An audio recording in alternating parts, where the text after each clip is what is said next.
اسمع هالرواية تستانس عليها، خوش رواية يعني ترتاح منها. عن وهب ابن منبه. وهب ابن منبه قلنا هذا أحد الأعمدة لروايات الإسرائيليات. في قصة عوج ابن عنق. من هذا عوج بعد؟ أنه كان طوله 3000 ذراع.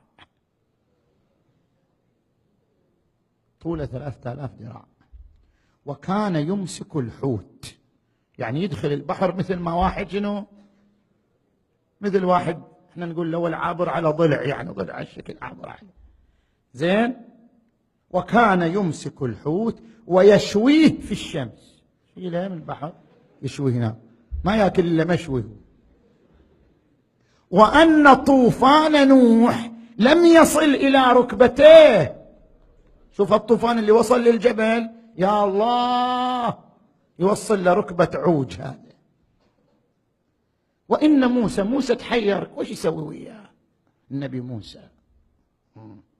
وإن موسى كان طوله 10 أذرع وعصاه 10 أذرع ووثب في الهواء 10 أذرع. كم صار؟ 30 ذراع. وإيش سوى؟ فأصاب كعب عوج، بس الكعب، فأصاب كعب عوج فقتله.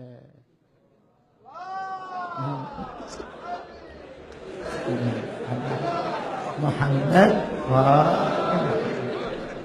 فكان جسرا لأهل النيل.